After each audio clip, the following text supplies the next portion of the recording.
आजादी की लड़ाई में जिन क्रांतिकारियों के खून से धरा लाल हुई, ऐसे महान क्रांतिकारियों को फांसी के फंदे पर पहुंचाने के लिए उपयोग में लाई जाने वाली सुरंग दिल्ली विधानसभा में मिली है।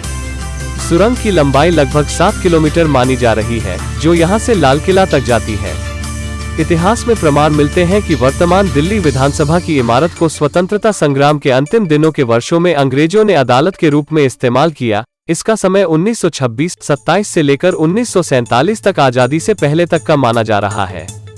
विधानसभा की इमारत में जहां पर वर्तमान में सदन लगता है, वहीं पर अंग्रेजों की अदालत लगती थी और क्रांतिकारियों को सजा सुनाई जाती थी। उस समय लाल किला में स्वतंत्रता सेनानियों को कैद कर रखा जाता था और इसी सुरंग के रास्ते लाल किला से यहां तक लाया जाता था। उस समय दिल्ली विधानसभा की मेन इमारत में पीछे की तरफ फांसी घर बना था, जहां पर क्रांतिकारियों को फांसी दी जाती थी। दिल्ली विधानसभा के अध्यक्ष रामनिवास गोयल कहते हैं कि 1993 में जब विधायक बना तो उस समय विधानसभा के स्टाफ से सुना था कि यहाँ क्रांतिकारियों की कोर्ट चलती थी। अभी कुछ समय पहले हरियाणा में एक कार्यक्रम में भाग लेने गया था, वहाँ पर पूर्व विधायक किरण चौधरी मिली। उन्होंने चर्चा के दौरान इस बारे में बताया। वहाँ से वापस आने के बाद स्टाफ से जानकारी ली और खोज कराई गई तो विधानसभा सदन में यह सुरंग मिली। दिल्ली विधानसभा के अध्यक्ष गोयल के अनुसार सुरंग को संरक्षित कराया जाएगा, इसे ठीक कराया जाएगा। योजना है कि इसे और फांसी घर को 26 जनवरी और 15 अगस्त को जनता के लिए खोला जाए।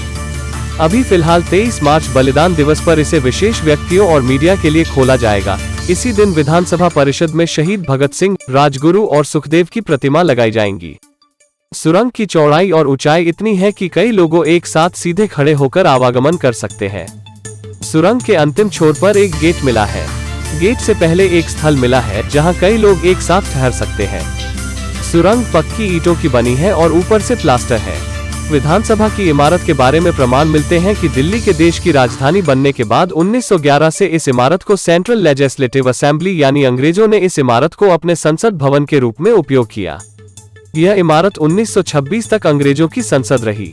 14 साल तक यह इमारत अंग्रेजों की संसद रही और 1926 से 1947 तक अंग्रेजों की अदालत।